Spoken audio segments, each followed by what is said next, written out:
Right. Kadapa జిల్లా Proddatur jail నుంచి remand ఖైదీగా ఉన్న దొంగ అయితే పరారైనట్టుగా తెలుస్తోంది. దీనికి సంబంధించి మరింత సమాచారం హుస్సేన్ అందిస్తారు. హుస్సేన్. ఓకే, థ్యాంక్ యూ సిరి. అనేకమైనటువంటి దొంగతనాల్లో అంతర్రాష్ట్ర దొంగగా ముద్రపడినటువంటి రిమాండ్ ఖైదీ ఒకరు ఇవాళ కడప జిల్లా ప్రొద్దుటూరు సబ్ జైలు నుంచి పరారు కావడం సంచలనంగా మారింది.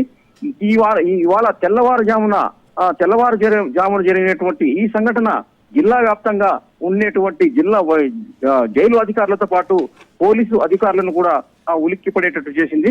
అయితే ఇందుకు సంబంధించినటువంటి వివరాల్లోకి మనం వెళ్తే కనుక 3 రోజుల క్రితం జిల్లాలోని రాజపాలెం మండలం టంగుటూరు గ్రామంలోని ఓ ఇంట్లో పట్టపగలే చొరబడి దొంగతనం చేసేందుకు మహమ్మద్ రఫీ అనేటువంటి ఒక దొంగ ప్రయత్నించాడు. విషయాన్ని గ్రహించినటువంటి గ్రామస్తులు దొంగను పట్టుకుని దేహశుద్ధి చేయడం కూడా చేయడం జరిగింది. స్థానికంగా ఉంటున్నటువంటి రాజపాలెం పోలీసులకు ఆ తర్వాత స్థానికులు అప్పగించారు. దీంతో అదే దొంగను అరెస్టు చేసినటువంటి పోలీసులు కోర్టుకు హాజరుపరచడం కూడా జరిగింది. కోర్టు దొంగ అయినటువంటి మహమ్మద్ రఫీకి రిమాండ్ విధించడం జరిగింది. అయితే ఇవాళ దొంగ ఉదయం జైలు సిబ్బంది కళ్ళు గప్పి పారిపోయాడు.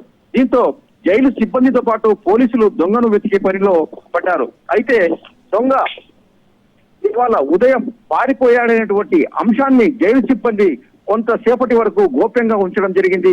మహమ్మద్ రఫీ కోసం తీవ్రమైనటువంటి గాలింపు చర్యలు కూడా చేపట్టారు. అయితే పారిపోయిన ఈ దొంగపై రాష్ట్ర వ్యాప్తంగా అంటే ఆంధ్ర రాష్ట్ర వ్యాప్తంగా మొత్తం 25 కేసులకు పైగా నమోదు కావడం జరిగింది.